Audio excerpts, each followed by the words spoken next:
Māori School of Psychology at Whaitiri University. I didn't ask you, Conor English, have you had a bowl of kava partaken? Yeah, back in the mid-90s when I was working for a minister, we went to Fiji and we did have some kava there. I only had it once though.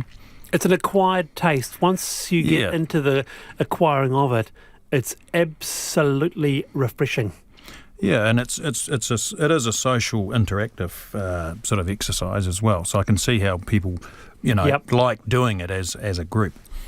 People often say, Verity, have you tried a cup of tea? Because to those who aren't familiar with just a plain cup of tea, it could be just a muddy taste, Tea tastes awful. Tea is like... You're kidding. No, I'm serious. It's like saucepan water. Why That's are you even on the show? Who knows? Just to annoy you. Exactly. Verity Johnson, Conor English, wonderful stuff, both of you. I am Wallace Chapman. I am back tomorrow, 3:45. Checkpoint is next with Lisa Owen.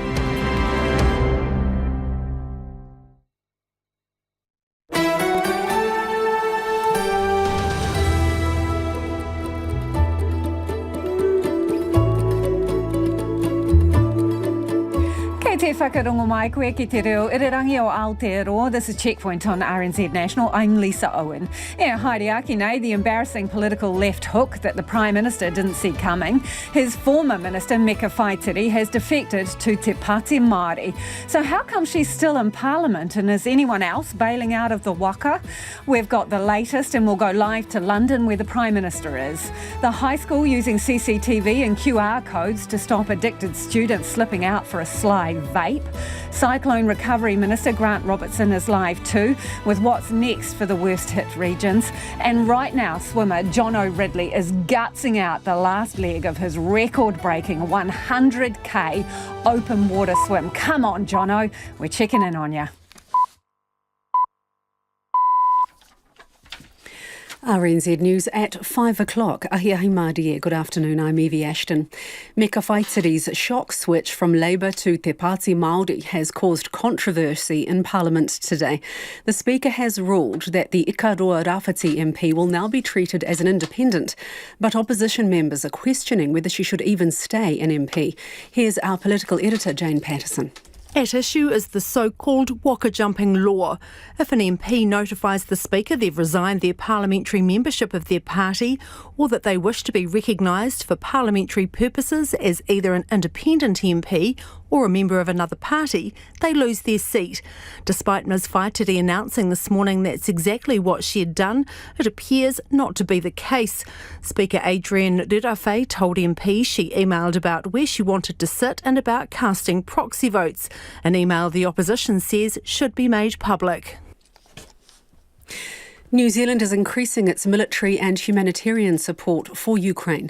The Prime Minister, Chris Hipkins, has announced the new measures while visiting Defence Force personnel training Ukrainian soldiers in the United Kingdom. Andrew McRae reports.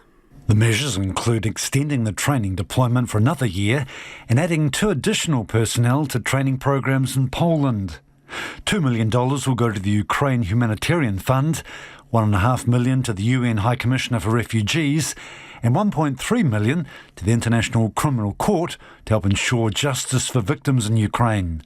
Further sanctions targeting 18 entities and 9 individuals supporting Russia's war have also been announced. China's foreign minister says his government stands with the military government of Myanmar on the international stage. Chin Gong has held talks with the head of the regime, Min Aung Hlaing, in Myanmar's capital, Naypyidaw.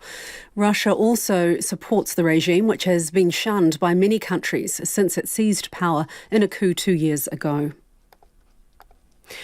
New Plymouth's mayor says New Zealand needs to take a leaf out of Australia's book and tighten up vaping regulations. The New Plymouth District Council yesterday banned vaping from its parks and public outdoor spaces. At about the same time, Australia was announcing its own stricter crackdown.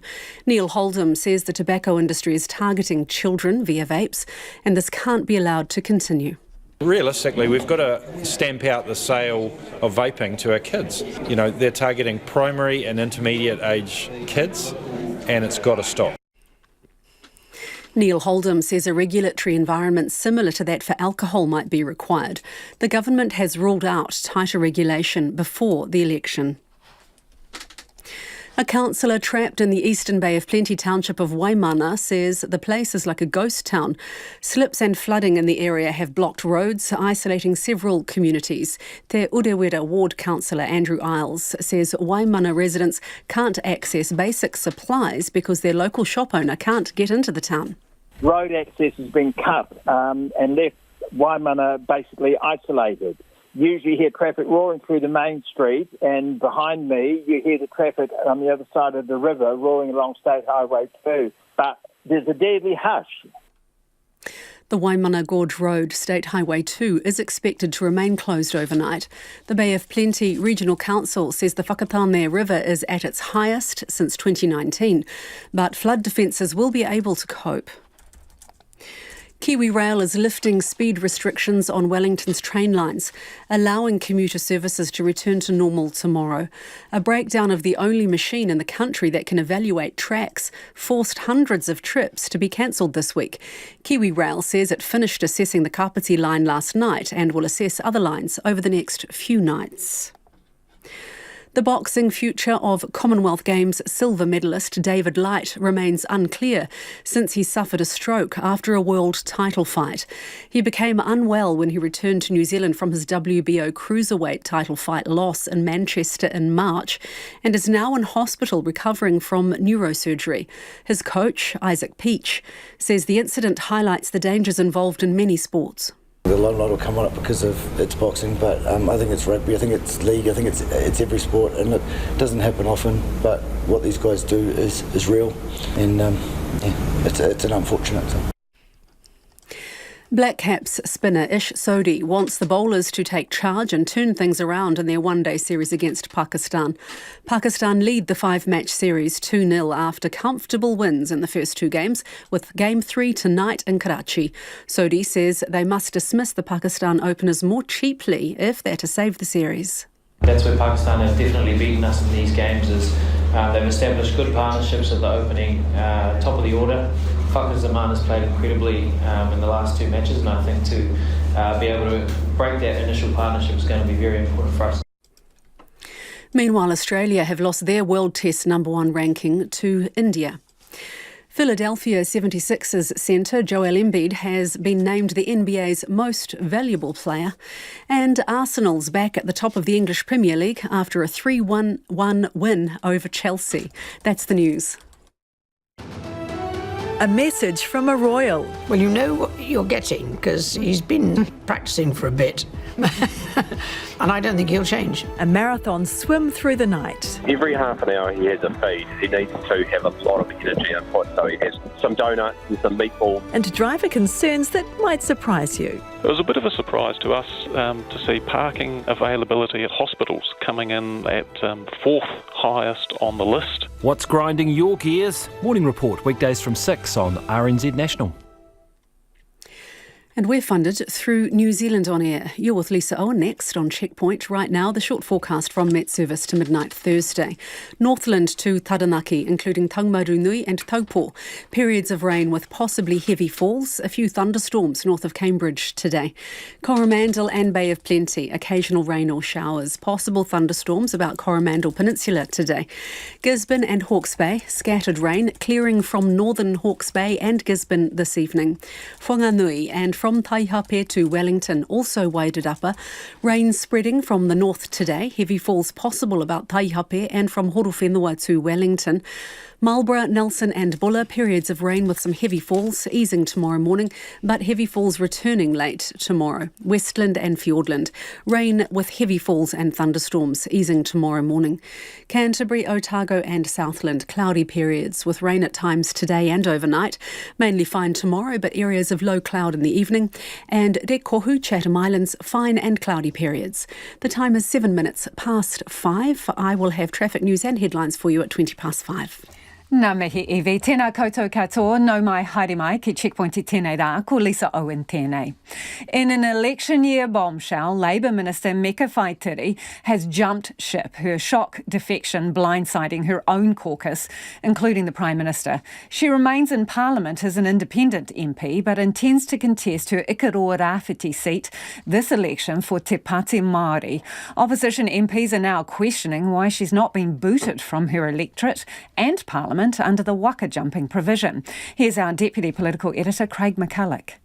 An extraordinary act of insubordination unheard of in New Zealand's recent political history. A Minister of the Crown defecting from the governing party to join the opposition. This morning, I have officially notified the Speaker that I have resigned from the New Zealand Labour Party and have joined Te Pāti Māori. Meka Whaitiri made the announcement at her Waipatu marae in Hastings this morning, a tightly managed affair with only select Māori media invited. The decision to cross the floor is not an easy one, but it's the right one.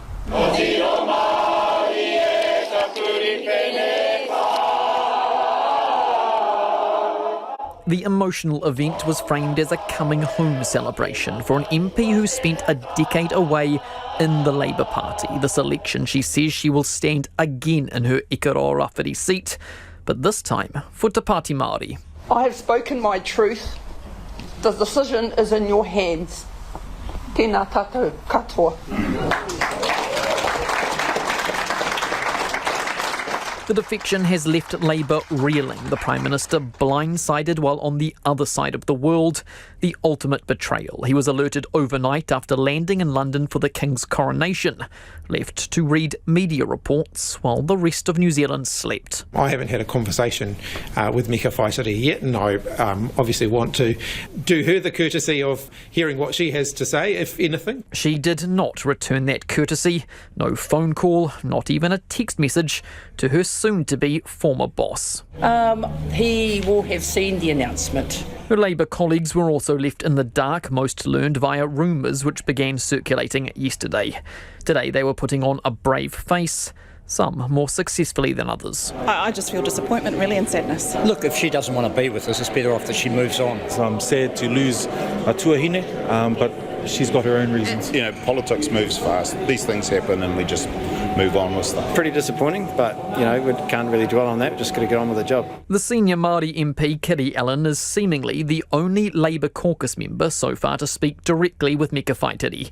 She was dispatched early this morning to speak with her face-to-face in the Hawke's Bay. I certainly said, "Are you sure?" And she said, "Do you want to come to the Māori party?" And I think we both said no to each other. The reasons behind Meka Whaitiri's dramatic departure remain somewhat opaque. Made a cabinet minister in 2017, she was sacked a year later after allegations of bullying. In 2020, she was reinstated to the executive, but remained outside cabinet and has since been passed over for promotion on several occasions. She says that is not why she's going. She says she has a responsibility to her whakapapa and to Māori political activism. It's my calling. It's who I am as a Māori. It's coming home. Her new friends at Te Pāti Māori describe her defection as an act of liberation, as freedom from slavery, an occasion for celebration. This is huge. This is not anything. You know, Māori parties never held this seat, and today the seat returns to its rightful place with tangata whenua. She's crossing the floor to cross the bridge to her own emancipation from being controlled by others. When you're given the key to unshackle your cousin, what do? You free her. But Willie Jackson, who's co-chair of Labour's Māori caucus, says it is nonsense to suggest they're shackled. She hasn't said anything to us. She never ever mentioned that word emancipation to me. But, you know, it'd be nice to hear from her. Labour must now pick up the pieces, select a new candidate for Ikaroa Rāwhiti and divvy out Meka Whaitiri's jobs. That includes her role overseeing the cyclone recovery for Hawke's Bay, a position she only recently picked up after Stuart Nash's sacking. And that right there is the biggest risk for Labour, that yet another ministerial casualty begins to look careless. Our political editor, Jane Patterson, joins us now live from Parliament. Jane, so many questions. Let's start with the obvious one first. Meka Whaitiri, she's quit Labour, but she's still in Parliament. How does that work with the waka jumping rules? Constitutional confusion, Lisa. So the Labour Party were reeling from this news that they only started to hear about yesterday, and then there was the announcement this morning in Hastings. Then the action moved into Parliament because at issue here is that waka jumping law. So basically it's designed so that if an MP is elected on a Labour ticket, for example, and decides to go to another party, then they automatically lose their seat. And there are two ways that can happen. One is that their original party can decide that they want to show that they've distorted the will of the voters in effect and can move against them through a series of steps.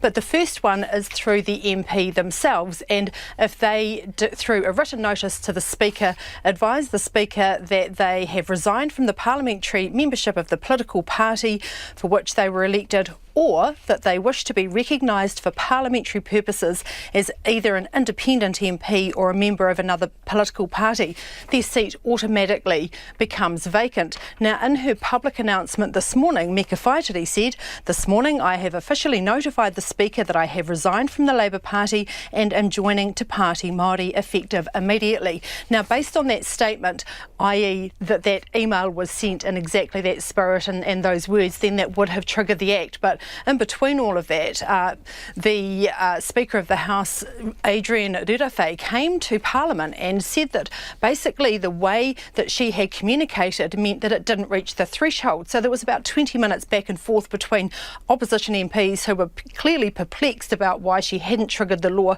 What it basically comes down to is the Speaker said that she emailed him talking about voting in terms of casting her proxy vote, where she would sit and that sort of thing, and didn't address her membership of the party, which is that key provision, which basically means she sort of skated past that waka jumping legislation and for now remains in Parliament. So the remaining issue is what exactly did that email say to Speaker Rerewhei, and has he made the right decision?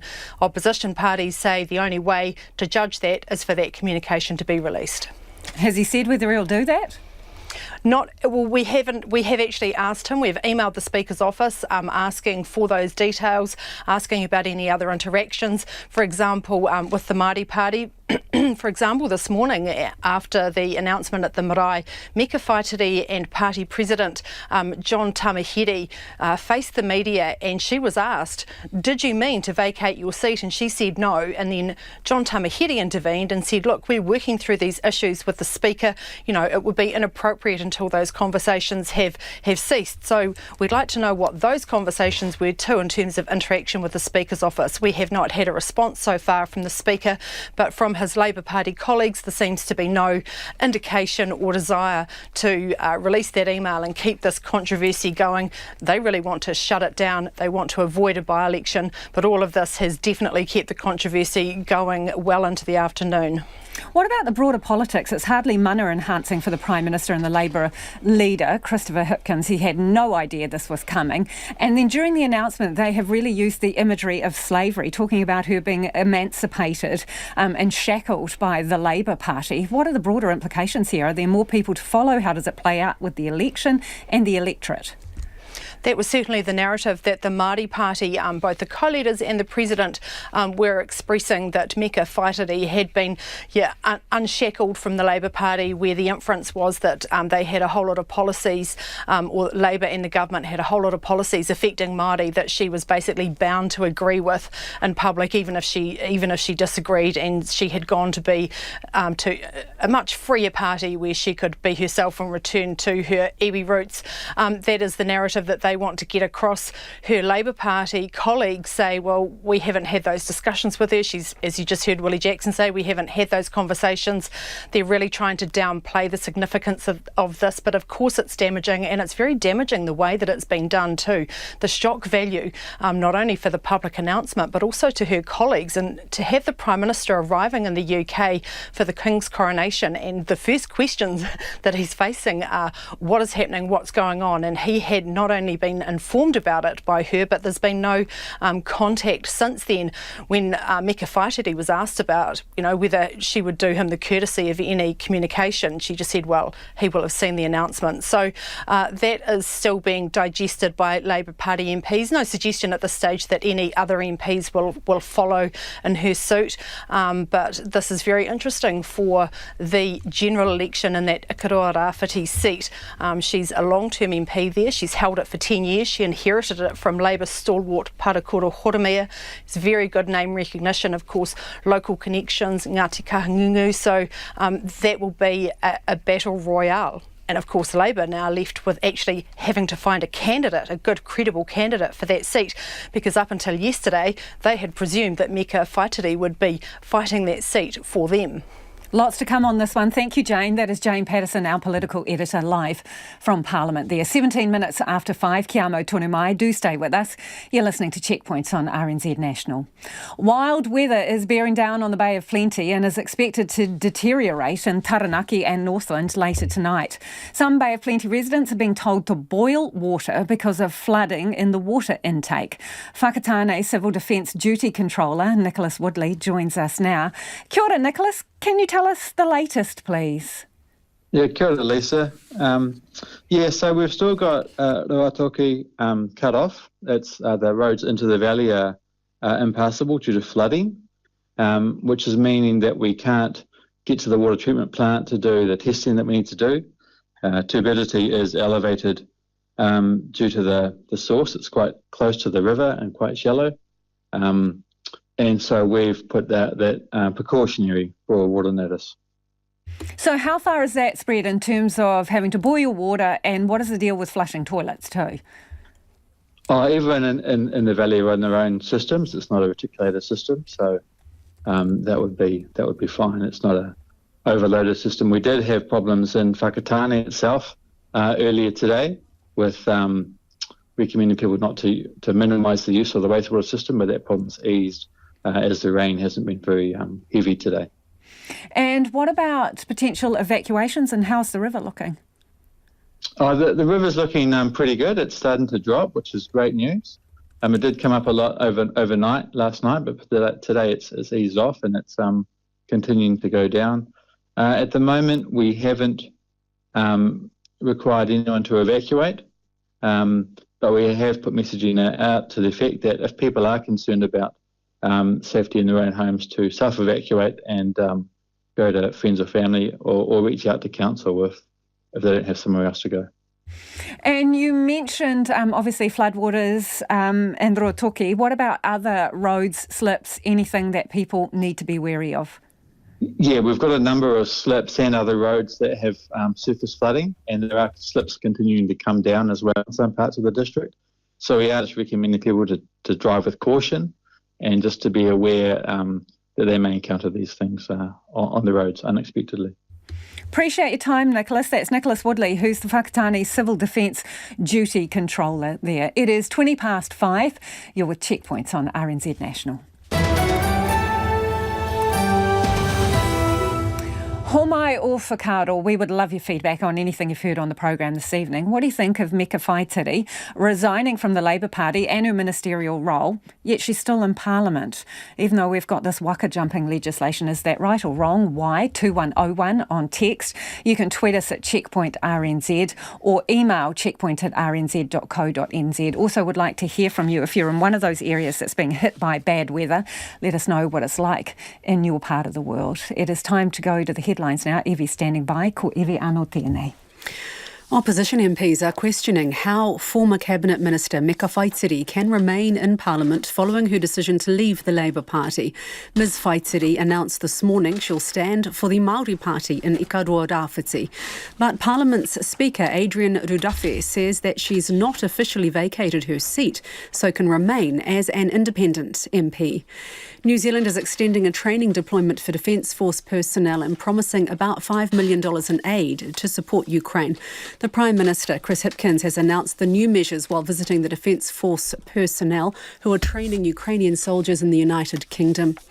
Waka Kotahi is asking people in Eastern Bay of Plenty to restrict unnecessary travel tonight because of heavy rain. Slips have already blocked State Highway 2, isolating a number of small townships. The transport agency's Roger Brady says those travelling risk hurting themselves and others.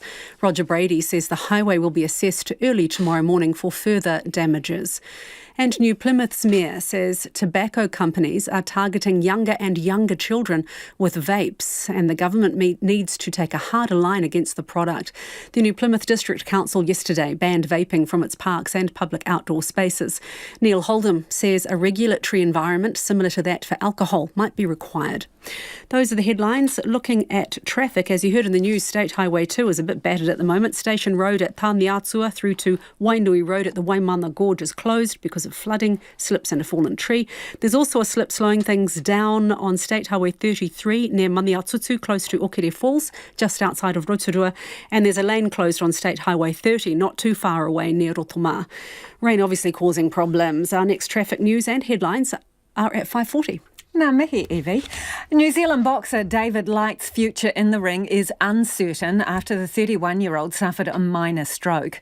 The cruiserweight fighter became unwell upon returning home to New Zealand after his unsuccessful world title bout in Manchester in March. After seeking medical attention, Light was initially diagnosed with delayed concussion and discharged. His symptoms continued, and eventually a third CT scan revealed a blood clot that was operated on April 17th. Light remains in hospital in Auckland, and his coach, Isaac Peach, explains how his fighter got to this point. He was fine in Manchester. When he came back, there were small signs. David came back and hung out in the gym. David didn't come back and train. Obviously, David was down when he came back, so our thing is mental health is to get back in the gym, and that doesn't mean training. That means being around the environment. So David did that, and there were small signs, so he went straight in and got those checkups.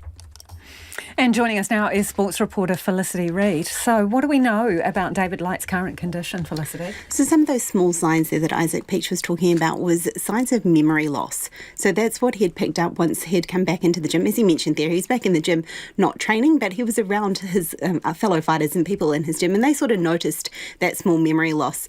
As Isaac Peach and boxers from the Peach Boxing Association, they head along to see David every day in hospital, and they're saying that he's in good spirits. He's talking, he's laughing. He watched last week's Fight for Life on his laptop in his hospital bed. They're saying that although Isaac's obviously not a medical professional, he says that David is doing really well, and he's saying that he's improving every day that he's seeing him. They were a little bit light today when speaking with media about the really specific medical information. Isaac wants to leave that to David to share with the public when he's ready to do so, and I guess in a sensitive time for his family as well.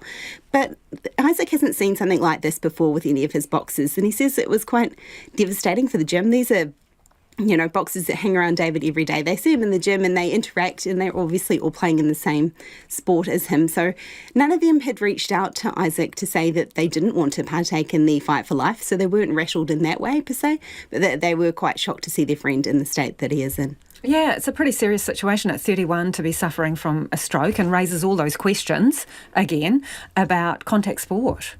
Exactly, and it's that concussion that Isaac Peach says that'll be brought up because it's boxing. Naturally, everyone's going to turn to that and mention that boxing is a sport where you can pick this up. But Isaac's also saying that could be rugby, that could be league, that could be any other sport as well, where athletes are putting themselves in danger of this type of situation as well. OK, well, let's move on to rugby, shall we? What will Blackfern star Ruby Tui be getting up to on her sabbatical? Yes, after just signing a 2-year contract extension with New Zealand Rugby, she's taking an immediate sabbatical. She's going to be playing Rugby Sevens in the USA, so that's part of a competition called Premier Rugby Sevens Tour. It started in 2021. It's an 8 franchises, so a men's team and a women's team from each of those franchises. They play around a tour just around the country. We don't actually know which one of those 8 franchises yet is lucky enough to have Ruby join their team. She's taking this as an opportunity to sort of be that de facto rugby ambassador that she's kind of become. She's using it as an opportunity because it's equal pay and play opportunities for men and women. So she's using that as a sort of an opportunity to show the rest of the world what a great format this competition's in, something that she's really wanted to be involved in. Obviously, she's got her history as an Olympic gold medal sevens player, so any team's going to be quite happy to have her on board, not only for her skills, but also for her promotional skills, as well as North America's trying to grow rugby, right? It's kind of a small market compared to other places in the world. You bet. And she's marketing gold, isn't she? Hey, thanks for that, Felicity. Felicity Reid, our sports reporter. Security cameras and QR codes to access toilets are some of the tools used to tackle students vaping at an Auckland high school. Australia's announced a raft of new vape rules, including making it illegal to sell vapes without a prescription, whether they contain nicotine or not. It's sparked debate about whether New Zealand needs to do the same to stop young people getting addicted to what's supposed to be a quitting aid for smokers. Western Springs College Principal Ivan Davis explains what's happening at his school. Look, it's not the biggest issue we deal with. I mean, it is an issue. Certainly, we hear reports all the time of students vaping to and from school. Certainly, if we're honest, as teachers and leaders within school, students will find opportunities to vape. We're pretty focused on it. We ask ourselves how we as a nation let that cat out of the bag, but we try to deal with it as efficiently as we can. I guess the other side of the coin is you just don't see cigarette smoking ever anymore in schools. So that's got to be a positive. At the same time, some vapes contain nicotine, right? And so when you say that some of the students are using vapes, how young would it go, do you think? I've been giving a bit of thought to that, and I'd say kind of year 10, the 15-year-olds upwards would be where we'd see it the most. I do ask myself about the fact that it's actually illegal to sell these things to students under the age of 18. So a bit of a flaw in our legislation there somewhere, isn't there? So what does it look like in a school day if you're completely upfront about it? Are some kids sneaking off during class or toilet breaks to have a vape, do you think? Yes. So I mean, look. The short answer to that is yes. So what we've done is develop a QR code. Our young guns on the staff have shown us how to do that. We've got a QR code system that's kind of pasted onto the front of the laptops of all of our teachers. So if a kid asks to go to the toilet, they know they just scan in with the QR code, and that records the time that they've gone and the time that they've come back. And when you start to put two and two together, kids start to realise that if they've been gone too long, or somebody's a teacher sees vapor coming out of a toilet or something, they're liable to get caught. So that's a really a real moderating effect on the scale of the problem. So, Ivan, if you see a pattern in terms of the QR code that suggests, well, they're not actually going to the bathroom to use the bathroom, do you bring it up with a student, or how do you handle it? Oh, absolutely, with students and parents. I mean, a school environment is not the sort of environment to have vaping happening, so we're trying to keep a lid on it. So in any instance where we have proof or where students are caught, it's a conference with them and their parents. What about security cameras? Now, you can't really do security cameras in toilets. We do have them in the vestibules with which is like sort of a corridor before you get to the toilets. The school that I work in is a new school, a redeveloped school, so the toilets are individual rooms, much like a restaurant toilet, with a vestibule out the front of them. So we have CCTV in that vestibule so that we can monitor any movement as well. So we reckon we've got it pretty well covered. Do you think that some of your students are addicted to vapes? Yes, I do. What do you think of that? I think it's tragic. And that comes back to what you talked about just recently, Lisa, with some of them having really high nicotine contents. In fact, I think higher than cigarettes. And that comes back to my earlier comment to you, is how did we as a nation, let that cat out of the bag? I imagine it's a delicate balance, Ivan, between, policing the situation, if I can use that term, and kids' privacy. Do you have any concerns regarding the cameras and the QR codes as to whether a line has been crossed there? No, I don't. As I say, you can't have cameras within a toilet cubicle, but certainly we have security cameras all around the school. Generally not for our students, but for after our security and all the rest of it, as we're protecting millions of dollars worth of equipment here, and I'm confident that we're not breaching any privacy boundaries there at all.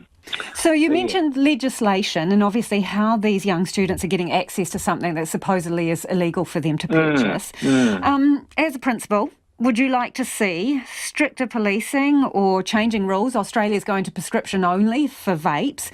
What views do you have on that? I feel sorry for doctors and pharmacists who will be coping with a massive applications for prescriptions, I suppose.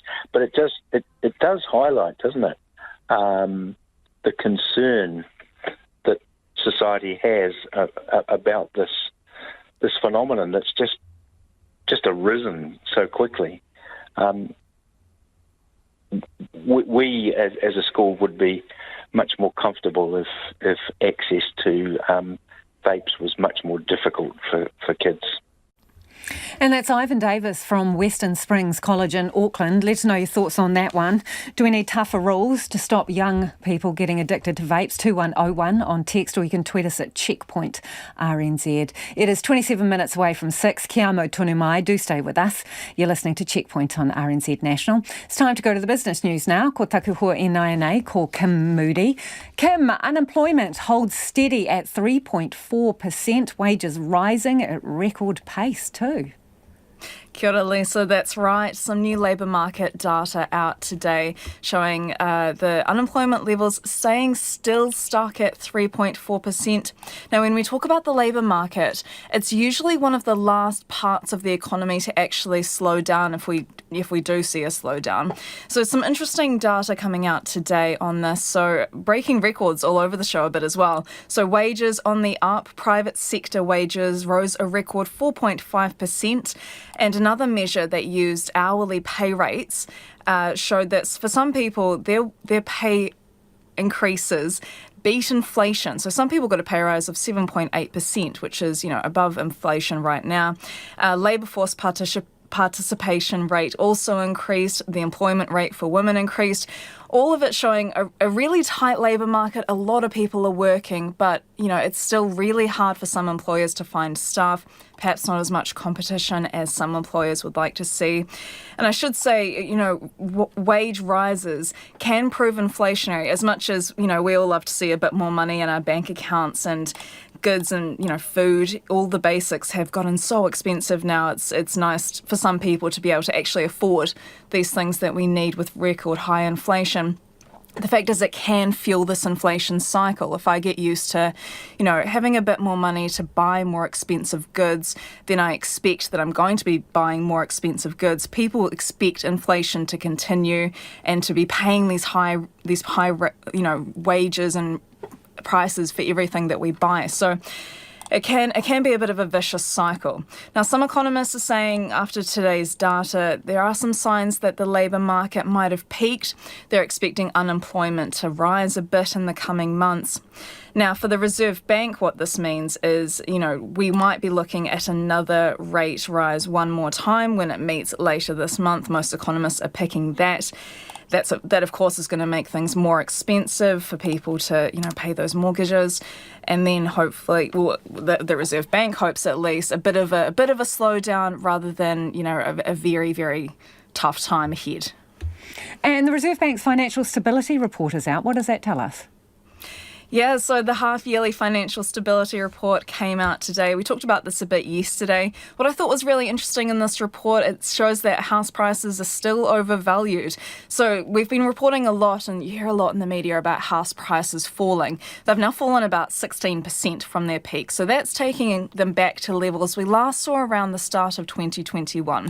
Now, I should note we also reported on some core logic data this morning, showing house prices did again fall last month, but the rate of decline was slowing. And as the chief property economist told me, he said, these prices are still $200,000 higher than pre-COVID levels. So it depends who you are, what these falls will mean. The Reserve Bank said that, given these recent falls, house prices are actually closer to being at sustainable levels than have been the case in recent years. But there still might be a bit further to go. The balance across indicators suggests prices are still a bit overvalued. In terms of how households are doing, we talked about this yesterday, a rising number of arrears. People are experiencing more debt. The Reserve Bank says, yep, we do see that. Some people are struggling. They say overall, though, most people are doing okay. As we talked about, we had some record high wage increases for some people. They also talked about the stability of the banking system as a whole. Our listeners might have heard, a lot of reports in the past couple of months about global banking wobbles, crises, whatever you want to call them, the failure of banks in the US, Signature Valley Bank, forced takeover of Credit Suisse in Europe, and this week, First Republic Bank. The Reserve Bank says New Zealand banks took on very little interest rate risk. They said the banking system is resilient and it's been stress tested against a wide range of scenarios. And things are looking pretty good there. Shall we take a quick gallop around the markets, please, Kim? Let's, shall we? So, a bit of a tough day for our top 50 index.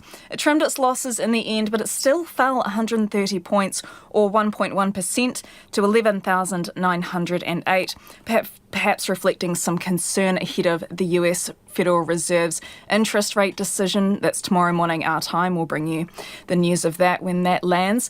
Your New Zealand dollar is currently buying 62.3 US cents and 93.5 Australian. It rebounded a bit after losing some ground yesterday. Thank you, Kim. Ka kite. Kim Moody there with business news. It is about 20 minutes to 6 and you're with Checkpoint on RNZ National. Let's go to some of your feedback now, because a lot of it is coming in on the resignation of Meka Whaitiri from the Labour Party and her ministerial duties. She's going over to Te Pāti Māori. This listener says just as well, because anyone who thinks their political career is more important than the pursuance of cyclone recovery should stay away. Another says, Meka Whaitiri, it's political opportunism. How come she only now, near the election, feels called home to the Māori Party? On the other side of the coin, great move, says this listener. I was planning on voting Te Pāti Māori. This is great news. They're going from strength to strength. All the other major parties are failing us. As a Pākehā, I will proudly give them my vote. Meka needs to do the honourable thing and leave Parliament. This listener reckons she has no credibility. And someone else goes a little bit further and says she is gutless waiting till the Prime Minister was out of the country. Just a quick one on vaping as well, and whether we should go the same way as Australia with prescription-only vapes. Sally's got in touch, says, I don't think there are enough GP appointments to assess and prescribe teen vape reduction prescriptions. There is a serious GP shortage already, with an average 2 weeks wait for non-urgent appointments. These appointments aren't free. Te Whatu Order should set up a quit unit within the Min of Education. That's Sally from Wally. Thanks for getting in touch, Sally.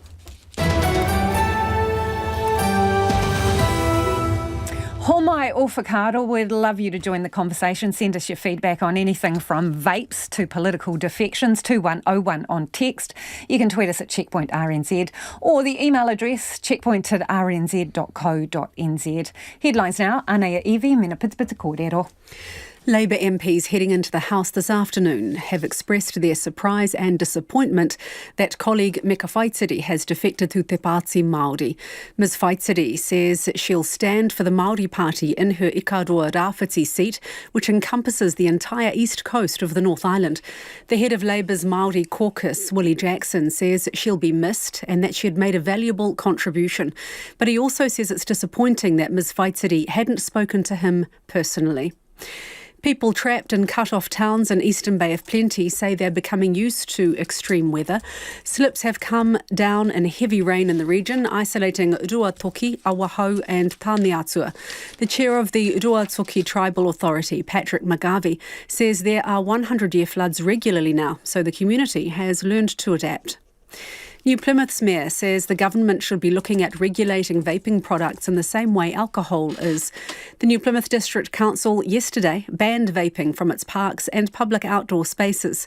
Neil Holdham says the tobacco industry is targeting younger and younger children via vapes. And one Auckland high school principal says he's surprised that students younger than 18 are able to buy vaping products. Western Springs College principal Ivan Davis told Checkpoint that he thinks some of his students are addicted. He says he'd prefer it if vapes were made more difficult to buy. Those are the headlines. Looking at traffic in the Eastern Bay of Plenty, Station Road at Tāneatua through to Wainui Road at the Waimana Gorge on State Highway 2 is closed. There's also a slip on State Highway 33 near Maniatutu Road, close to Okere Falls, just outside of Rotorua. Stop-go management is operating there and also operating on State Highway 30, close to nearby Rotomā.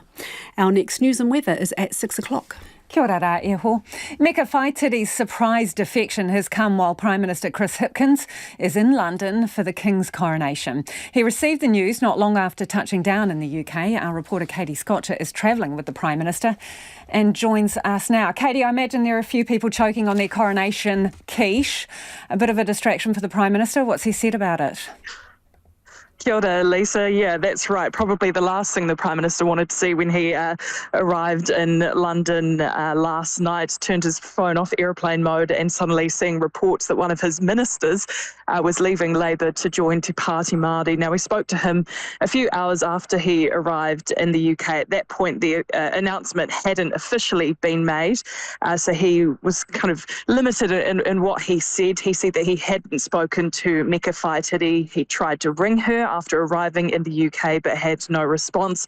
And he said that if, he expected that if an MP were to leave their party, that they would give their leader a heads up. We know now that that hasn't happened. He wouldn't say much else other than that. He said at the time that the reports were speculation. Obviously, they've since been confirmed. We will be speaking to him in a few hours. We're heading out to the army base where New Zealand troops are training Ukrainians, and that will likely be overshadowed by what's happening back home. Yeah, so he'd rather probably be talking about this announcement that's come as well, about more support for Ukraine. What is in that? Yeah, so the government is extending the deployment that's in the UK, the deployment of 95 New Zealand Defence Force troops who are training the Ukrainian armed forces. So they will be staying in the UK through to June 2024. There are also 2 additional New Zealand Defence Force personnel are going to be deployed to Poland to conduct space training programs for members of the armed forces of Ukraine. Now, that's come following an invitation by the United States. There's also been a further $5.3 million being contributed towards humanitarian funds, including one which supports the provision of healthcare and food assistance, clean water and things like that. In Ukraine, there's also been some further sanctions targeting a total of 18 entities and 9 individuals supporting Russia's war. Now, interestingly, the Prime Minister spoke to Ukraine's President Volodymyr Zelensky just before leaving for London. And during that conversation, Volodymyr Zelensky said that, weapons is what Ukraine needs. New Zealand hasn't sent weapons. Up until this point, there have been calls for New Zealand to do that. And instead, previously, we've contributed money to a fund kind of organised by the United Kingdom to get weapons to Ukraine, and that is not something that they've contributed further money to in this round of assistance for Ukraine. Thanks for that, Katie. Katie Scotcher, our political reporter, joining us live from London. It's 5:45 now. Kia amo tonu mai. Do stay with us. You're listening to Checkpoint on RNZ National. New Plymouth's mayor says New Zealand needs to take a leaf out of Australia's book and tighten up vaping regulations. Australia is limiting vape flavours, bringing in pharmaceutical-style packaging, reducing their nicotine content and halving imports of non-prescription vapes. Our Taranaki Whanganui reporter Robert Martin has more. At the same time as Australia was announcing its crackdown, the New Plymouth District Council banned vaping from its parks and public outdoor spaces, in line with its smoke-free policy. Neil Holdham told the council he'd heard about tutti frutti and pineapple flavoured vapes when one of his own children said they sounded good and wanted to try them. He says the tobacco industry has pivoted and is targeting children. What we're really concerned is it appears the vape industry and the infrastructure they've got is targeting our kids with things like Tutti Frutti and Pineapple Express, and dairies have stuck basically a cupboard and a door and they're selling vape to primary school and intermediate school age kids. Neil Holdham says that regulations similar to the alcohol sector might be required. Realistically, we've got to stamp out the sale of vaping to our kids. And you've heard that there are kids that are now getting access to it from we don't know where and then selling it to other kids. They're targeting primary and intermediate age kids, and it's got to stop. A 2021 ASH survey of Year 10 students in Taranaki found that more than 12% are vaping daily. Nationally, the figure is 10%. Taranaki smoke-free educator Kate Dawson says a nicotine addiction can be very debilitating. There are young people that just are not able to concentrate in school. Their anxiety levels are out the gate. They're just, and they need to have vape products. She also wants to see better regulation. The problem is with government being very, very slow at bringing stricter regulations or restrictions around where vape stores can pop up and how they pop up, and then the enforcement of that down the track. Kate Dawson says dairy owners are just following the rules. When you see that it's a little cupboard off the side of a dairy, it's within the regulations. So the government has dropped the ball by not having strict enough regulations around that. She says limiting the places where people can vape will slow down its uptake and reinforce the message that being smoke and vape free is normal. Principal of New Plymouth Girls High School, Jackie Brown, says the current regulatory settings mean her students are surrounded by the temptation to vape. I don't think it helps that they can walk past vape shops. I don't think it helps that there are unscrupulous people who will sell vapes to those who aren't of age to buy them. And I think the way that they're marketed is really targeted at young people rather than at those who are trying to quit smoking. She says a lot of students are oblivious to the downsides of vaping. Many of them aren't even aware of the levels of nicotine in the vapes that they are using. They choose the vape based on its flavour and the things that they'd like to try rather than the level of nicotine. So I think we are seeing a lot of use by people who perhaps wouldn't have considered those things had they not looked so appealing. The government says it's consulting on regulatory measures to make vaping less attractive to young people. But it needs to strike the right balance so that vaping is available to those quitting smoking. And some of your feedback on vaping. This one in from Felicity. I was supporting a young man 2 years ago who wanted to quit vaping and said he was addicted. I contacted the quit line to ask what they could offer him. Nothing, I was told. They can only support cigarette smokers wanting to quit. I agree with the listener who wants a quit group set up, whether in the Ministry of Education or Ministry of Health. This accident has happened. This one too, I vape. I'm an ex-smoker and it works for me. I haven't smoked for 4 years and I'm so much healthier. I was working in Australia last year. Their prescription scheme is a joke. It's very easy to bypass and there are very low quality black market vapes for sale everywhere. Do keep your feedback coming. 2101 on text.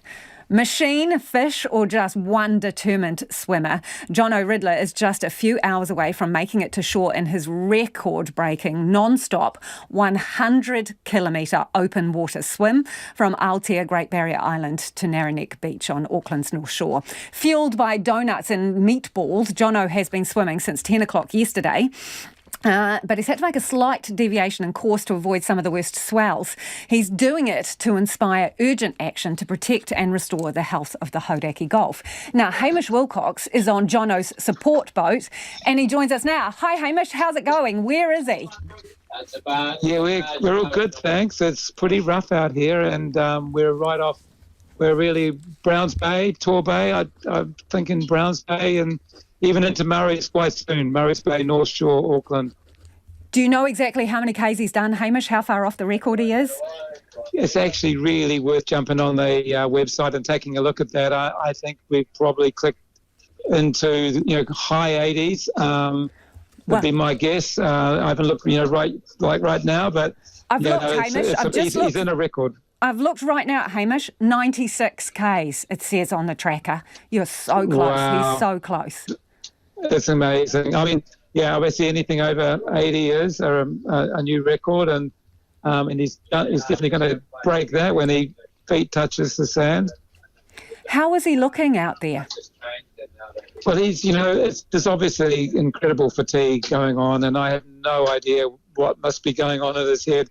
One can only imagine, but he's feeding well, which is all the observers that are here, the massive support team that's here to help him. Saying that's a really big deal. He's feeding well, feeding regularly. He's coping with these massive waves, which are up to 2 meters, and this wind, which has been almost 20 to 30 knots all day. So, Hamish, he's taking the worst pounding at the hardest bit of this epic journey of his. Yeah, I know. It's incredible. I mean, no one here in the support group really can believe what he's gone through and what he's done and what he's proceeding with. It's he's just an extraordinary young man. What's the last snack he had? I think he might have had a donut, but I'm not 100% on that either. But there's a lot of powdered stuff going down, and it's not white powder. The man probably never wants to see another donut by the time he gets through with this. Hamish, when he gets to shore, what should people expect? Is he going to be able to stand up and walk, for example?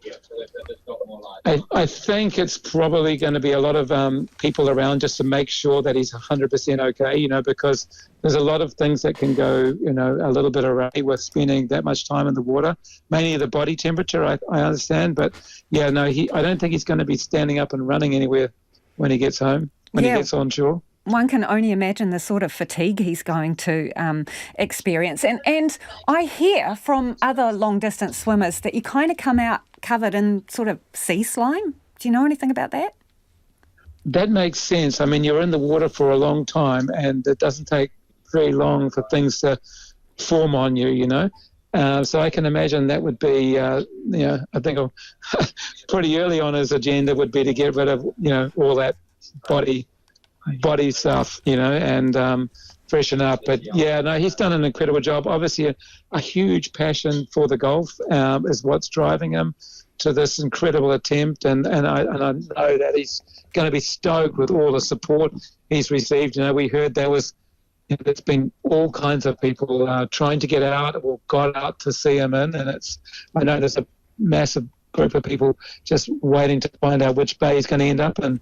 Yeah, but they can't come anywhere near them, can they, Hamish? They've got to stay back from him just in case. You don't want anyone sort of, crossing that. Yes, exactly. No one can touch him, so otherwise that destroys, the last 30-plus hours. So no one can touch him until he's, up on the beach and above the high water mark. That's including us, so we've got to be super careful with everything we do around him, and that he just keeps on, focusing on his job, one stroke at a time. 32 hours. That's how long he's been going now. 32 hours. It's nuts. We feel a little bit fatigued on the support group, but we've probably switched off for a period of time, and I don't know if. Are you there, Hamish? Yeah, I can still hear you. Good. Hey, does he signal you? When's the last time he signalled? I'm okay. It's all good. Yeah, we've got two rubber duckies really close to him, and he's lit up, and they're watching him all the time. And we're in the mothership. We're a little bit further away because it's a big boat, and he's feeding and he's communicating. So it all looks good right now. Fantastic. I hope the last little bit goes really well. All the best. That is Hamish Wilcox, who's on the support boat for John O'Riddler there, who is so close to making that 100-kilometre mark from Aotea, Great Barrier Island to Narrowneck Beach, and it's pretty crappy out there at the moment. He's up against it, but battling on. Thousands of TV and movie screenwriters are on strike in the US, and the first victims are the late-night shows. Saturday Night Live is one of the first big TV programs to be hit hard. New episodes have been cancelled. Other late-night talk shows will also struggle to go to air. Further on, the strike could bring a halt to the production of many TV series. Oh my goodness, I'm so worried. And delay the start of new seasons. CNN Brian Todd reports. NBC's late-night host Seth Meyers recently told his audience of the grim possibility. It is something that is not done lightly, and that I will be heartbroken to miss you as well. CBS's Stephen Colbert spoke of how important the writers are to his show. Without these people, this show would be called The Late Show with a guy rambling about the Lord of the Rings and boats for an hour. But those late-night shows hosted by Colbert, Myers, Jimmy Kimmel, and Jimmy Fallon are among the first casualties, as more than 11,000 movie and TV writers are now on strike. The Writers Guild of America voting to walk out after several weeks of negotiations with a group representing companies like Netflix, Amazon, Apple, Disney, NBC Universal, Paramount, and CNN's parent company, Warner Brothers Discovery. You're going to see that on films that are also currently in production with writers. That's going to stop. The last time the writers went on strike in 2007, they left for 100 days, leading to delays in production for months. Some of the late-night shows are the first to go into reruns because they're more dependent on writers. The show's written the same day they air. I am actually in the Writers Guild as well, so yeah, I couldn't do the show without them. Daytime shows, soap operas, and other popular programs will soon follow. It's Saturday Night Live! NBC announcing that Saturday Night Live will air repeats until further notice. What are they fighting over? One sticking point is money.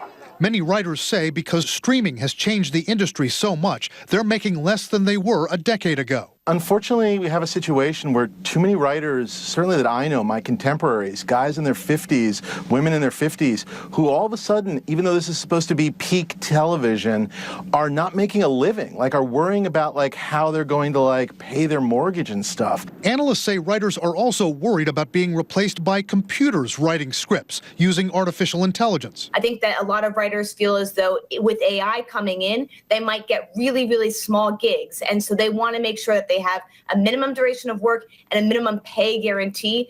How will the strike affect some streaming favorites like Apple Plus's Ted Lasso? I think that's what it's all about, embracing change. You're still going to see those shows come out week after week because they were delivered months ago to those studios and those companies. All the streamers have kind of bragged that they have a bunch of shows in the pipeline going forward. But industry analysts say if the strike goes on for a couple of months, the fall TV schedule will be affected because right now in May and June is when the writers are actually writing those shows so they can film them in July and August. Okay, some of your feedback now on Meka Whaitiri and her defection from the Labour Party. The electorate voted this woman in as a Labour candidate, says one listener. This is democracy, so she jumps waka for another party. This means she does not represent her electorate anymore and should not be an MP. And another one says, what will happen if the Māori Party are required to work with Labour under MMP? Interesting question. And it's not so much that she's dissed Labour, it's that she's been incredibly disrespectful of Parliament as an institution. And this listener says deeply disappointed in Meka Whaitiri's way and timing of leaving her role as minister as well as the party. Sounds like politicking by Te Pāti Māori, they say, rather than an act of integrity. Others of you, Rosie in Northland, sunny Northland, she says, the weather, not great, in a leaky camper van. Sorry, Rosie. RNZ News at 6 o'clock. Tēnā tātou, ko Evie Ashton tēnei.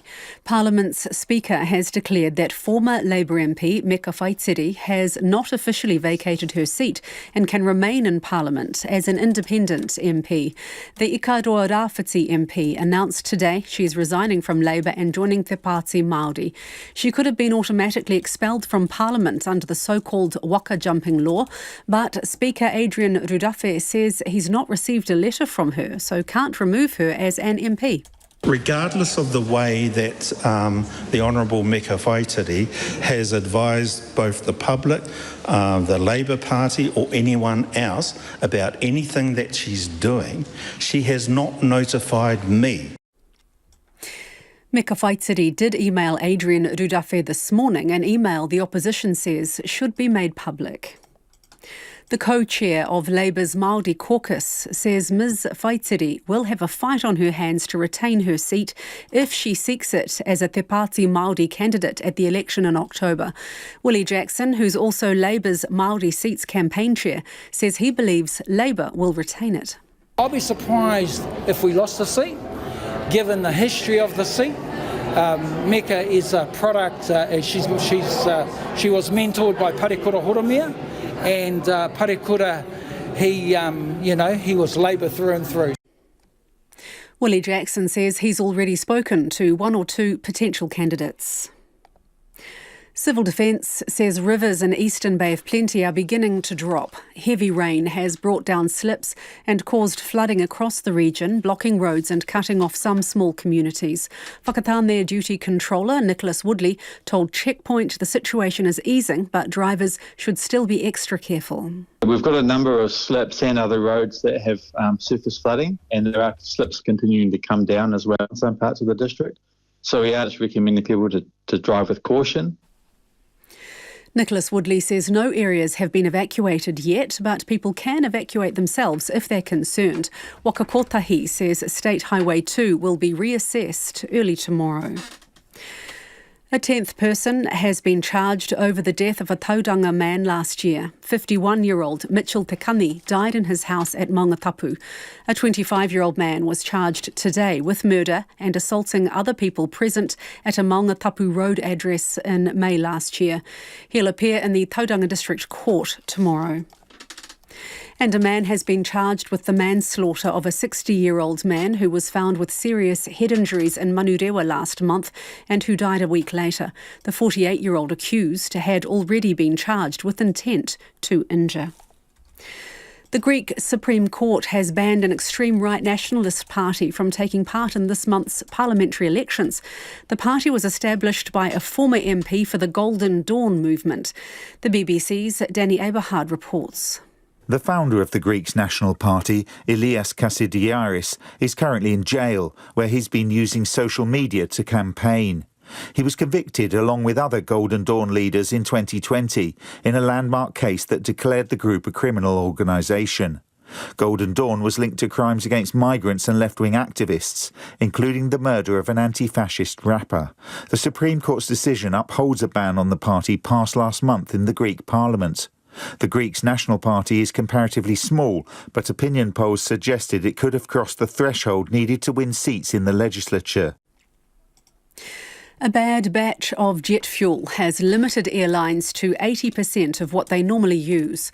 The Board of Airline Representatives says airlines were advised this would be the case until at least midnight this Friday, after a bad batch of fuel arrived in Wellington a week ago.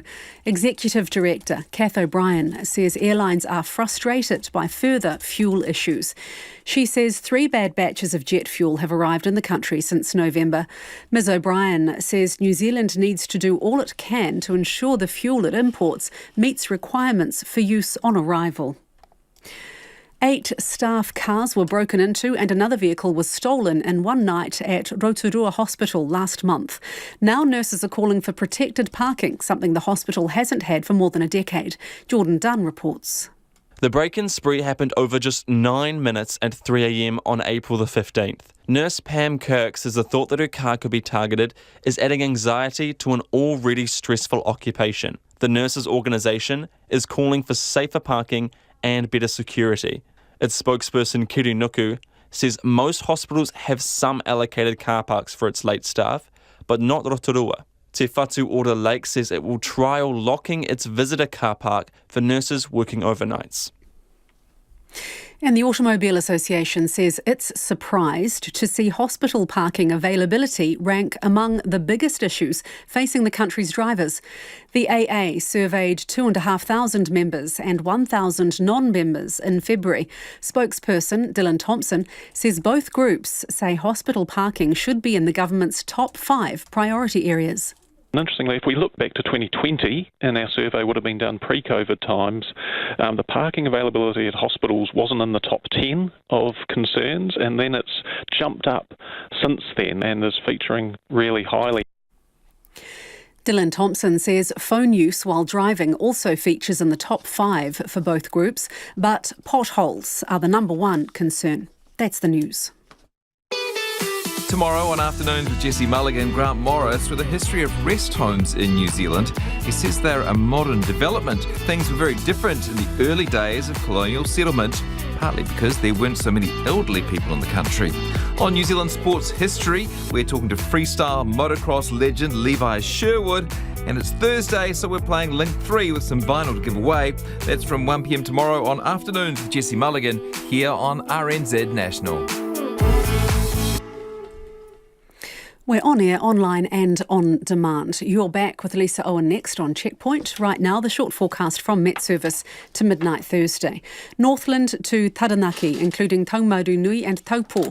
Periods of rain with possibly heavy falls.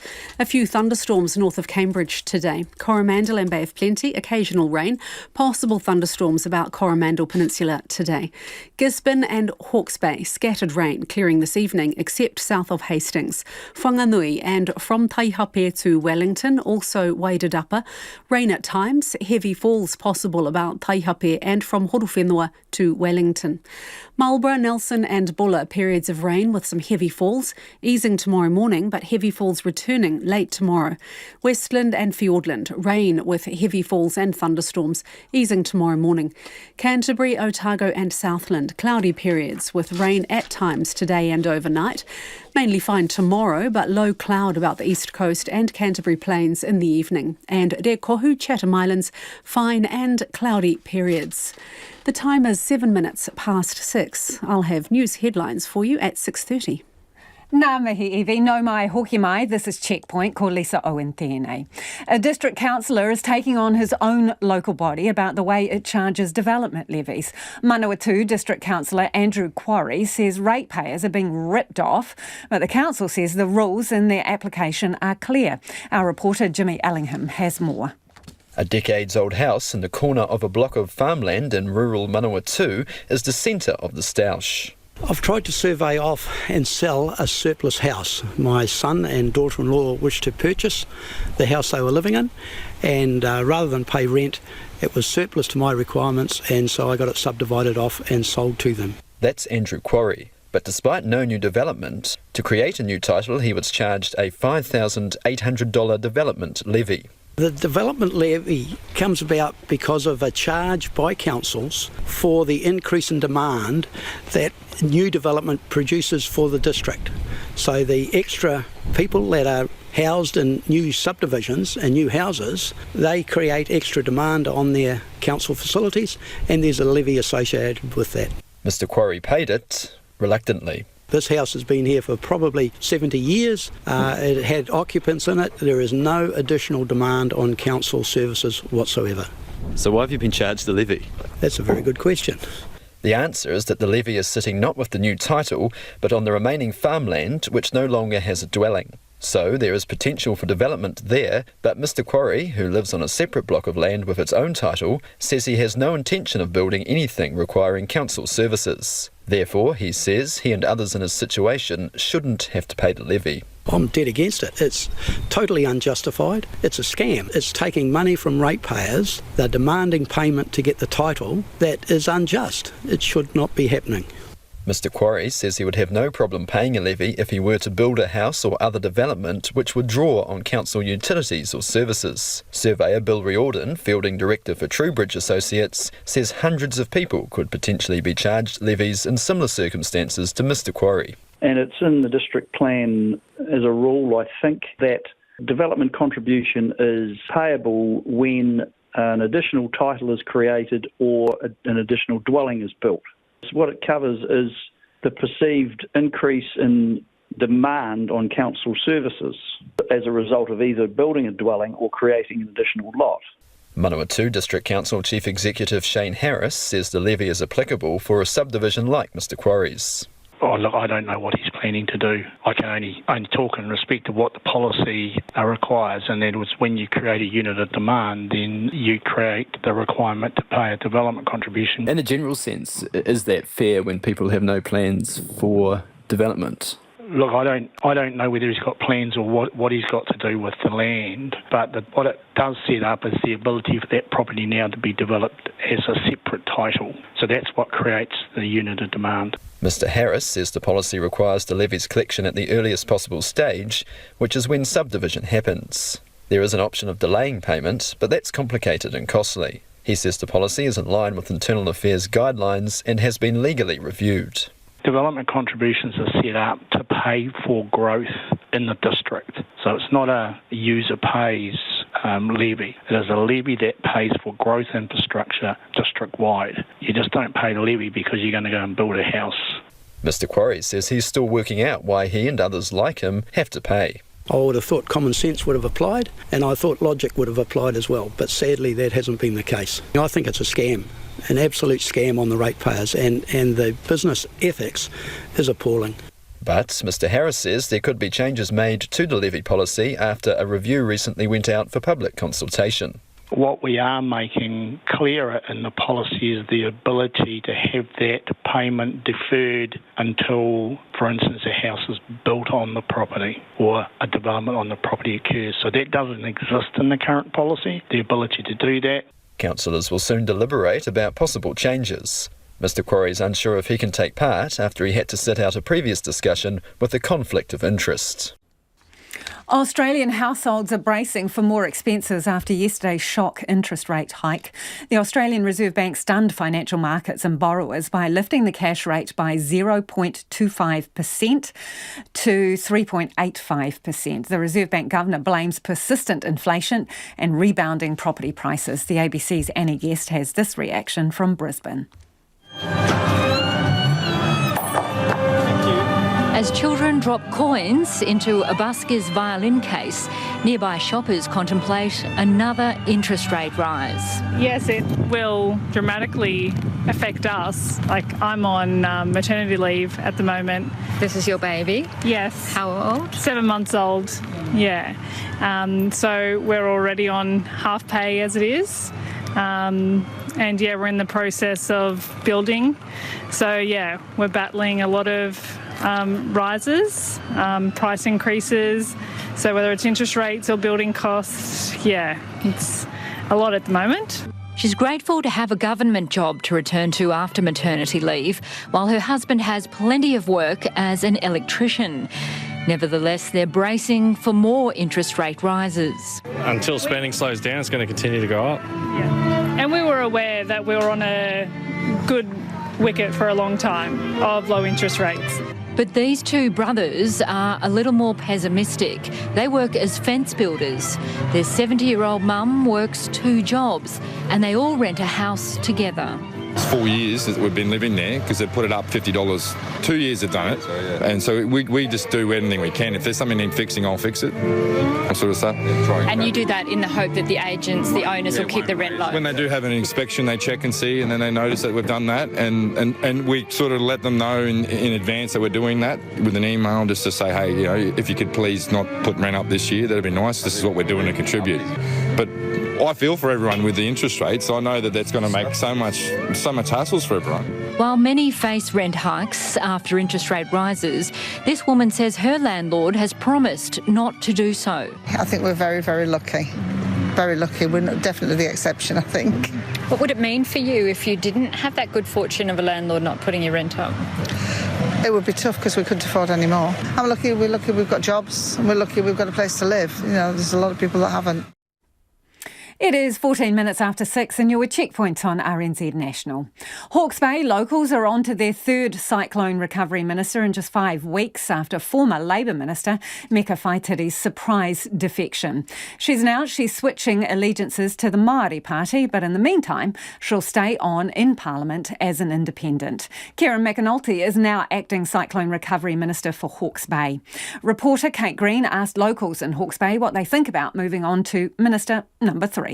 None of the recovery stuff's been quick anyway, so I think this is going to put another barrier up for those people that have already been waiting so long to get some movement there. I don't know whether we've really had enough sort of support from them to even describe it as churn. They turned up in their high-vis vests and clipboards and took a few photos, and I think there's a lot of people who feel like we've been forgotten. That's obviously not ideal, but I think there's going to be external factors that are going to affect the recovery for Hawke's Bay beyond their control of what the minister could do anyway. It won't delay or impact too much at this point in time. If it was to continue, that would be a worry, but hopefully we get somebody with the right standing and cabinet permissions that can enable the decisions that need to be made for our region. Yeah, no, it's messy.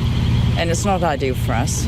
Getting people to stand here is hard enough as it is, I think. I think someone sitting in Wellington doesn't really have a good idea. I mean, I know that both Stuart and Meka were both based here, so who will they replace them with? It's been very Not really, no. You only really see what you see in the paper, but there's not a huge amount around. Although I don't think anyone's too impressed with Stuart Nash. I'm kind of glad that he's left, given some of his issues. But it hasn't really affected anything from your point of view? No, I mean, I've seen so many people. I'm a hairdresser, so I work in a local cutting bar, so you hear lots of different stories of people who've suffered. So at the end of the day, as long as they're getting help and whatever they need, that's all that really matters. Meanwhile, the government announced 3 categories to determine the future of cyclone-damaged properties earlier in the week. They range from simple repairs to not safe to live in again. Well, Cyclone Recovery Minister Grant Robertson joins us now. Tēnā koe, Minister. Kia ora. Did you know how unhappy Meka Whaitiri was? No, this came as a surprise to me, as it did to everyone in the Labour caucus. And, it's very, very disappointing. The package you've had indicates the kinds of issues that we've got in front of us as a government, and cost of living on top of the cyclone recovery, and it's a big job for us all to be getting on with. But, I wish Meka well, and we'll get on with the job. The fact that none of you saw this coming, does that indicate the party is out of touch, in particular with its Māori caucus? Interestingly, so that I'm on as the Cyclone Recovery Minister. Yes, so and she was a lead minister. She was a lead minister for Hawke's Bay, so it's relevant to your portfolio. That's not what you've asked me about. Look, in terms of my view, we have an excellent relationship within our caucus in terms of Māori caucus and the wider caucus. We're very proud of the achievements that we've made for Māori. We've just recently had Widow Jean Prime come into Cabinet as another Māori minister. We've got the greatest number of Māori ministers that there's ever been in a Cabinet, and a very strong Māori caucus. So I'm really proud of them and the work that they do. And, Meka has to answer her own answers for why she's left. But if you want to ask me some questions about cyclone recovery, happy to do that. As I said, related to cyclone recovery, she was one of your lead ministers, and for Hawke's Bay, you would have heard residents there expressing some concern that they've had a revolving door in terms of the ministers supporting them. One person saying not enough support, came in with the high-vis, took a few photos, and now they're forgotten. What assurances can you give them that they are going to get the attention they need now that they're on to their third minister for their district? Yeah, look, and I don't obviously accept that particular piece of criticism that you mentioned there. I do understand that the communities involved are under a lot of stress. Myself and other ministers have been there regularly under our portfolio headings, and the local MPs, which include, Minister Nash. Former Minister Nash is now still there as a local MP, and Lorca is there as a local MP. We have a lot of work going on in the region, and information is constantly flowing backwards and forwards. Karen McAnulty, who's in the acting position, his electorate actually stretches up into the sectoral Hawke's Bay. He's a regular visitor to that region as well. It's, of course, unfortunate that we've had 2 ministers go out of that position, but that doesn't take away from the work that's been going on. These 3 categories that have been announced, when is the deadline to tell people which category their property falls into? We're working towards starting some public consultation at the end of the month. The wariness I have about that is that this is a complex exercise. We're bringing together engineering data from local government, and obviously that means they have to be able to provide that, and we don't completely control that timeline. We've got the data from the insurance companies, which has been really helpful, but we have to get this right. The very, very worst thing I think we could do is go into a community and make some definitive statements about their future and then come back a couple of weeks later and say, oh, actually, we didn't get that right. So we are working as fast as we can. We know how stressful and difficult this is. After the Canterbury earthquakes, it was at least 4 months before people started to get these kinds of decisions. I want to be quicker than that, but we've got to get the work right. So you'll be consulting into May with a decision anticipated by when? Well, the consultation, we have to go to the public. We then want to get, their feedback, their understanding of the situation, take that into account and then get on with it within another month or so from there. But that will vary a little bit on which categories people are in, because I think you can understand, Lisa, if we're thinking about a situation where people can't go back, Category 3, that's got very significant consequences. Category 1, you can get on with it. You can probably get on with things almost straight away. So right. it'll So be a little bit different depending on the categories that you end up in. Yeah, that takes us up to around June, potentially, and beyond. And people may remember you said within 2 or 3 weeks you should have the information to make these decisions. What's happened to that time frame? Yeah, and that was what we hoped for the people in Category 1, for the people in the easier, the ones who would be able to simply get on. It just hasn't worked out that way. The information is more harder to get. Councils themselves have to be able to go and do the work. We had to drag that out of the insurance companies, and that's exactly, Lisa, why I'm wary of setting very specific dates from here. That we had hoped for those who where it was a lower impact, that we would be able to move on that time frame. It just didn't work out that way in terms of getting the data and the information. Can you understand how some people may feel let down then by that earlier commitment not coming to pass? Look, we've been doing our best, and we've been communicating and working with the councils on this as much as we possibly can. Again, it's the reason why we're putting out the criteria. We're talking about the process that we're going through. Meanwhile, we're still doing a lot of things there. Today, we announced the package for silt and debris removal of over $200 million. We've had the further grants for small and medium enterprises. We've got continuing work in the road. So there's a lot of activity happening. This stream of work around what happens to severely affected communities is very important to those communities.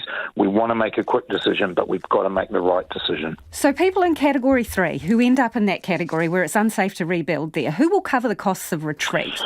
And obviously that's a parallel piece of work, because we need to make decisions there that are sympathetic to those who've been affected, but also ones that will create a precedent for the rest of the country potentially. So, Minister, and I'm sorry to interrupt. I've got to finish, Lisa. You only gave me half a sentence. No. Can I just ask you this, Minister, because you said it's parallel work. So I just want to establish, and I'll let you finish your answer, but I just want to establish, if it's parallel work, do you anticipate the question of who pays will be answered at the same time you release the information about categories?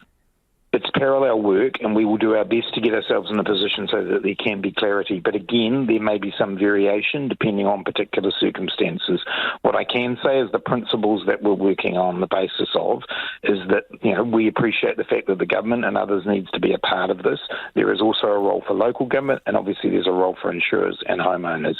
We want to work our way through that. Clearly, those two bits of work need to come together and give us as much clarity as possible when we go out to consult the community. Have you got a pot of money set aside for you to kick into this? I'm not even really going to go into that, but obviously we've seen situations in the past where we have had to do managed retreat, where the Crown has been involved, but we've got to work through the criteria and the process, and, as I said, the understanding that we can create precedent here. We unfortunately are going to have more extreme weather events, and we need to be aware of making sure that we get the apportionment of cost right.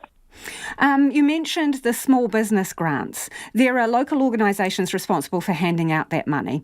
And in Hawke's Bay in particular, there have been concerns raised about the chamber there being overrun with applications, questions about who's getting money and how much.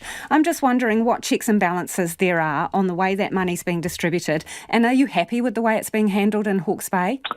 The important thing here is that we were asked by people on the ground and in communities for this to be a locally led response. out of Canterbury, that was a really big lesson. And so one of the things we decided was that those agencies knew more about their local communities than someone from Wellington trying to make a paper-based judgment. So we put this in the hands of those communities with some criteria. The Ministry of Business, Innovation and Employment's been working alongside them. I've heard some of the concerns that have been raised. I've asked MB whether they have those concerns. They continue to work and be confident and comfortable. It hasn't been easy, and the last tranche of money's gone out now in order to try to make up, to meet the needs that are there.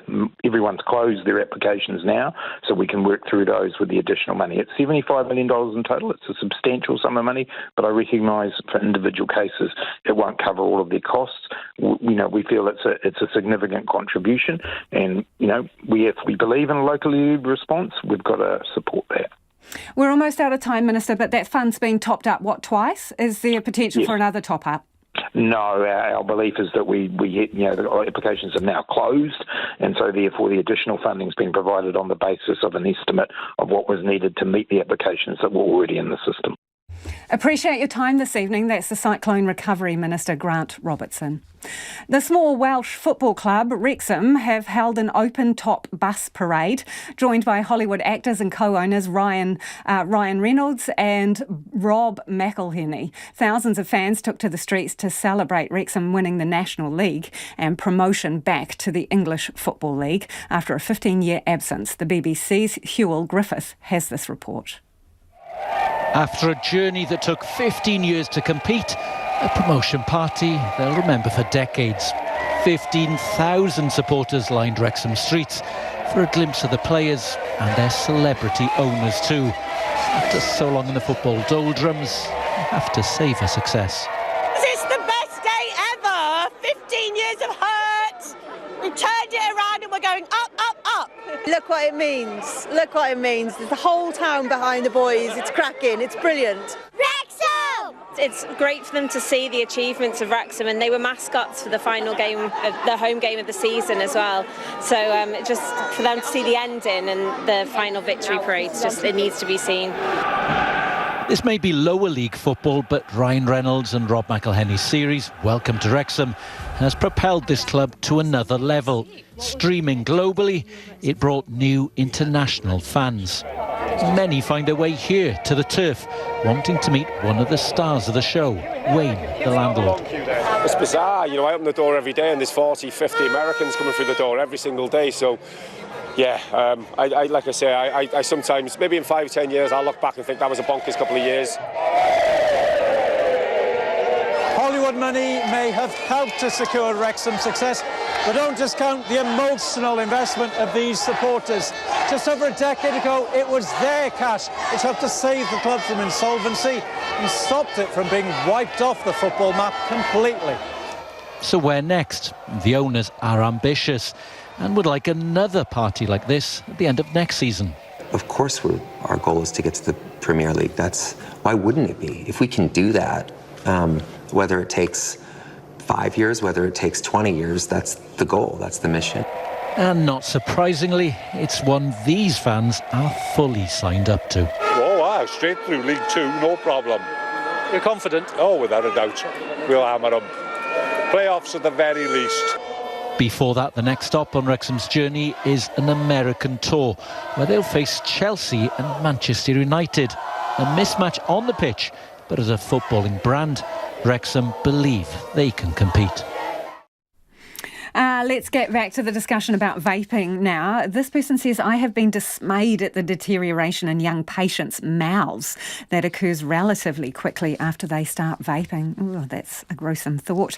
And Anne says, my 11-year-old intermediate school daughter has had kids in her class tell her that vaping is good for your lungs.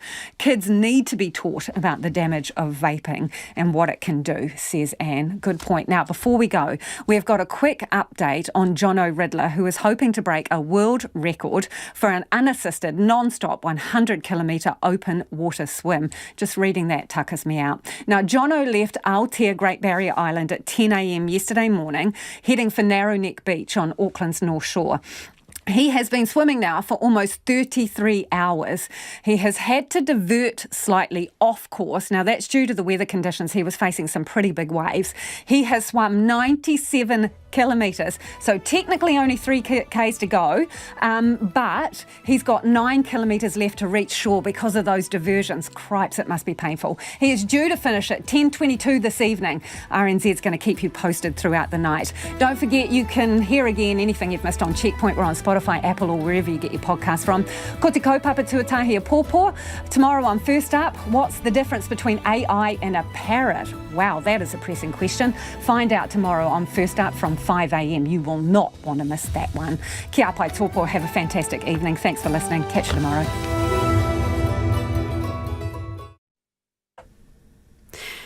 RNZ News headlines at 6:30. Ngā mihi o te pō. I'm Evie Ashton.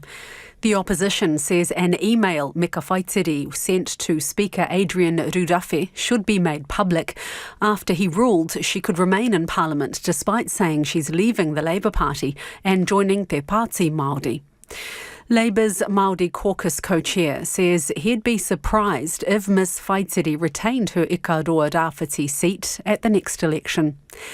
Civil Defence says drivers need to be careful in Eastern Bay of Plenty with slips still coming down on roads, although river levels are dropping. And an airline industry group says it's frustrated by another bad batch of jet fuel arriving in the country, the third in the past 6 months. Those are the headlines. Our next news and weather is at 7. This morning on First Up, what's the secret to feeding the royal family? We asked Simon Peacock, head chef at Government House. When you're cooking for these sort of people, you have to think about the garlic, you have to think about the poppy seeds in the teeth or the lingering spinach or